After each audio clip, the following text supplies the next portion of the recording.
in Mexico City, all the conversation was about the documents in the office. However, according to the Attorney General, documents were found on December 20th in his garage in Wilmington. Why was that not immediately addressed? Is the White House being transparent about that if that was already known and not discussed up front? So just to, you said transparent. I want to say that we have been transparent here.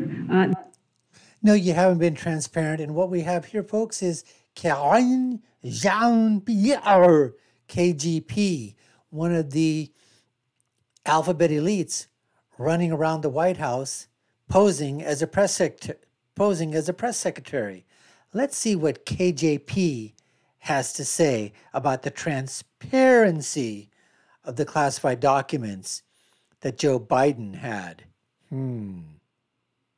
That is why the minute that his lawyers found those documents, they reported it. They reached out to the archives and the Department of Justice, and they did that voluntarily. And they were not compelled to do it. They did it voluntarily. Now, I want to step back a little bit as you're asking me about the timeline. Look. Yeah, why don't you step back a little bit, and why don't you just pretend that you're lying to us? How about that? It's all pretend. This is all pretend stuff. This is all illusion. It's all collusion. It's a bunch of delusion. That's all this crap is, folks. This is, I don't even think we can call it spin anymore. So, spin usually has some truth to it. This has absolutely none whatsoever. The lawyer said we have been working closely with the Department of Justice and coordinating a search that was still ongoing to ensure any additional documents were in the proper possession of the government. After that search, after the search concluded last night, we released a statement disclosing the facts from that search, as you all know, this morning. This is all part of the You mean the lies that you were talking about, not the facts that sort of slipped out there. A little Freudian slip there from Jean-Pierre. Justice Department process, and you heard the Attorney General speak to this today. So we are being very careful to be fully... Yeah, you're being very careful to make sure that you continue to compound the lies upon the lies upon the lies. And folks, we've got so much on tap for you today. Oh my God, oh my God, oh my God, OMG, OMG, OMG. You already heard the spin, the lies coming from the spin meister herself, right from the podium. We've got so much great background information on this, and we're going to get into all that, folks. You want to talk about, how would you like to know that you were getting $50,000 a month in rental payments for your home from your son? They've got the documents, folks. We've got it. We've got the background story as well to share with all of you. But before we get into that, we want to let you know that you're watching the Dr. Nasir Shaikh Show, and I'm your guest host for today. My name is Dr. Shaikh, and we want you to subscribe to the channel, hit that notification bell, like, share, and follow us. Let's get into this, folks, because there's a lot of stuff out there, and it's just pouring in now. It is pouring in. I don't think anything's going to be done about it. I think it just makes for great Washington drama. But in the end, we know, folks, nothing is going to happen. Nothing is going to be done. It just be slaps on the wrist and, you know, life as usual. Let's get to that right now. So here we have this, all right? It's basically saying that there's these classified documents were there at the Delaware home at the time that Hunter Biden lived there. So we're talking back in 2017, 18, 19, and 20. In other words, it was giving him unrestricted access to America's secrets. All this while he was addicted to drugs, hammering out his shady foreign business deals, and he was also at the time under federal investigation. How long does it take for the FBI to put together an investigation? It's been over 5 freaking years, folks. 5 freaking years, supposedly. Now, Hunter started listing the Wilmington home in Delaware as his address following his 2017 divorce from his ex-wife, Kathleen Buell. He even falsely claimed that he owned the property on a 2018 background check form as part of a rental application. All right? Guess what? He also listed his home as the address for his personal credit card and his Apple account in 2018 and 19. This is what Fox News was reporting. And the New York Post had done some great work on this as well. And we're going to continue with this thing here. There's other documents I need to share with you. So let's go to that right now. I mean, during the same period, he was basically a cocaine addict, thousands upon thousands of dollars every month. At one point, the documents show that in August of 2018, he was recorded, folks, recorded now, begging his sister-in-law, who actually was his lover, remember that? Hallie Biden, to let him use credit cards to pay for a stay in rehab. This is all that was going on here. And here's the picture of Biden with some Secret Service agents or whatever. And what are they talking about? He may have had access to a locked garage in Delaware where White House attorneys discovered classified documents. Oh, and then testimony from a former girlfriend of Hunter's. Her name is Zoe Keston. Testified at a federal grand jury, folks, last February, where they stayed at the notorious Chateau Marmont Hotel in Los Angeles. Geez, I almost broke my jaw saying that, you know? Where it says the younger Biden wrote in his 2021 memoir. That's where he learned how to cook crack, folks. That's right, before being blacklisted from the property over complaints tied to his drug use. Oh, could you imagine that, folks? The owners of the property want to kick you out of their property. Why? Oh, because you're just cooking a little crack cocaine. That's all. That's all you're doing. Unbelievable, folks. Unbelievable. During this same time, he frequented prostitutes as well. Well, we know that. He was going after escorts and prostitutes and everything, dropping thousands upon thousands of dollars. All right, on sex workers. This is between November 2018 and March 2019. Making him possibly a target for blackmail. This is just the way things work in Washington, D.C., folks. And remember what President Biden said when they asked him about his Corvette in his garage in his Delaware home? What did he say? Oh, my car's locked. It got classified sensitive documents on Iran, on Ukraine, on China. But you know what? My car was locked. I had the keys in my pocket. You know, nobody got my keys, right? And the doors were locked to the garage. I mean, that is a safe, secure place, man. Let me tell you, my garage, safe, secure. My car, safe, secure. Unbelievable. Now, it's still unclear whether those documents that were found on December 20th, folks, were shipped directly to the Biden's home upon leaving his presidency, or they were initially stored somewhere else and instead of given to the National Archives as supposed to by federal law. Now, let's go back with some other documents. Back on May 13th, 2017, weeks after Hunter's divorce was finalized, he was looped in on an email from a business partner, James Gilliar, about a venture with a Chinese state-backed energy firm, CEFC of China. And guess what? In this email from Gilliar, all right, who's a partner in this business venture, he said that Hunter and two other business partners will get 20% shares in the new business, with 10% going to Hunter's uncle James Biden and the remaining 10% held by H for the big guy.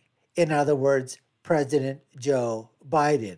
There's plenty of documents that point that the big guy is Joe Biden. Another former Hunter business partner, Tony Bobulinski, remember this? He alleges that he met with Joe Biden to discuss the CEFC venture. So he's alleging Tony Bobulinski, a former Hunter business partner, is alleging that he already met with Joe Biden back on May 2nd of 2017 and that the president was the big guy referenced in Gilliar's email. And also, Gilliar himself has identified Joe Biden as the big guy in a communication retrieved from the laptop. And now we know that the laptop and the emails are absolutely true. And this was suppressed by Twitter at that time and the other media giants, right? So that it wouldn't get out prior to the election, obviously.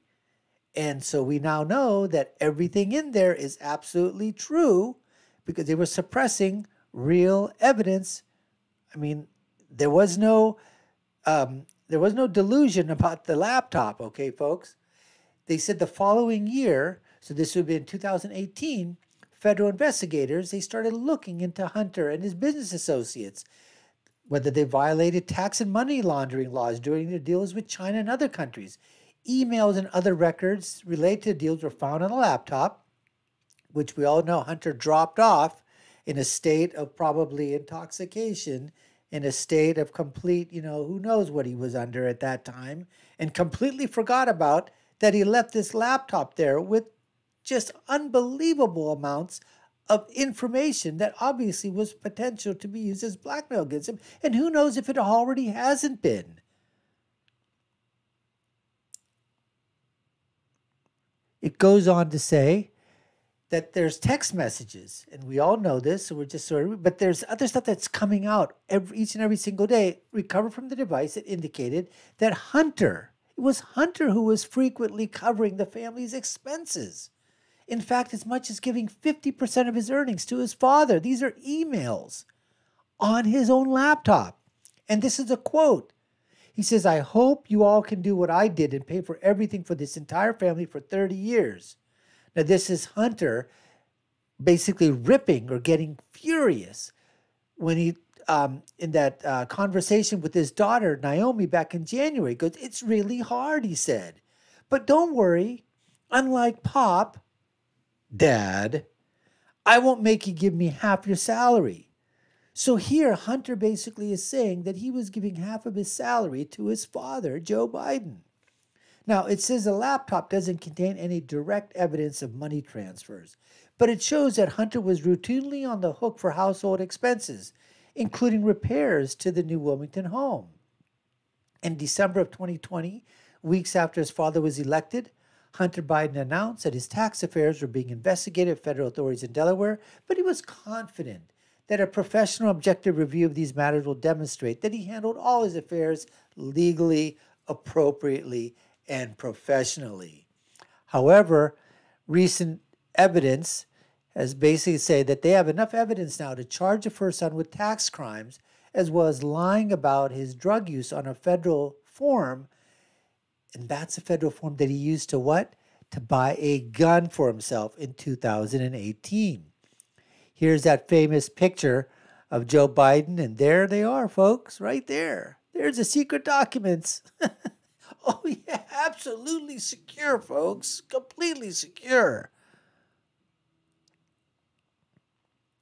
Now, we all know that Attorney Merrick Garland, but the only good thing that he's done since he's been Attorney General, this is the first good thing that he's done, that idiot, posing as an Attorney General, he appointed Attorney Robert Hur, I believe, as a special counsel to investigate how these classified documents were in the possession of the vice president and in places where it shouldn't have been. Now, Joe Biden, we know he's kept telling everybody, hey, I never spoke to my son Hunter about any of the business dealings. But that's not true now, is it, Brandon? No, it's not, Joey, Brandon. It's not. Because guess what? There's a photo and emails that were uncovered by the New York Post, who has done a phenomenal job. And this is what we're basically out here for the New York Post here. And it's saying that it showed dealings with Hunter's associates. There was a person by the name of Vadim Pozaharsky. He's an executive at a Ukrainian natural gas company, Burisma. Oh, there comes a Ukrainian gas company, Burisma. Remember when Joe Biden was getting, Hunter was getting like close to, I think it was like $83,000 a month or $183,000 a month for doing what? Doing absolutely nothing, just being on the board of this company. He was hired to serve. He has no experience in energy, has no experience with venture capital, has no experience in Ukraine at all, about absolutely nothing, but yet he's getting hundreds of thousands of dollars a month to sit on the board. Another email showed that they invited a Russian billionaire, Yelena Baturina, and her husband, who happened to be the ex-mayor of Moscow, Yuri Luskov. Now, Buturina, she is purported to be Russia's richest woman. And there's a report from the Senate committees back in 2014 that she paid $3.5 million to a firm associated with Hunter Biden, and that was supposed to be used as a shopping spree, folks. Now, guess what? It just seems that all those other Russian oligarchs that were in connection with Russia's war against Ukraine, they've all had sanctions put against them. But it seems that so far, you know what, Yelena Baturina, she's avoided those sanctions. Isn't that special? As a church lady on Saturday Night Live would say, isn't that special? Could it be Satan? No, it's not Satan. It's just our president, Joey Biden Brandon. That's who's involved with his son Hunter and all the other people around him and these business associates that have basically purported, allegedly have made the Bidens millions and millions and millions of dollars. Anyways, folks, we hope you appreciated watching this video here and bringing you the latest news that's out there. You know, every single day, folks, there's going to be new stuff that's going to be dropping, and we're going to be hearing from KJP, Karine Jean-Pierre, watching her spin, just watching her eyes flicker, and watching, okay, all that makeup that she uses above her eyes, that eyeshadow, and whatever it is. I mean, that stuff just unbelievable. I mean, you stare at that thing, you probably, you know, get into a epileptic fit probably of some kind or whatever, watching light bounce off of that. But I digress. I digress. Thanks for watching. You know you've been watching the Dr. Nasir Shaikh Show here. I've been your guest host. My name is Dr. Shaikh, and we would love you to go ahead and subscribe to the channel. Hit that notification bell, like, share, and follow us. And I'll leave you with my final thoughts as I always do, folks, which is when you're right, you're right. And when you're left, you're wrong. We'll see you again next time, folks. Take care and stay safe.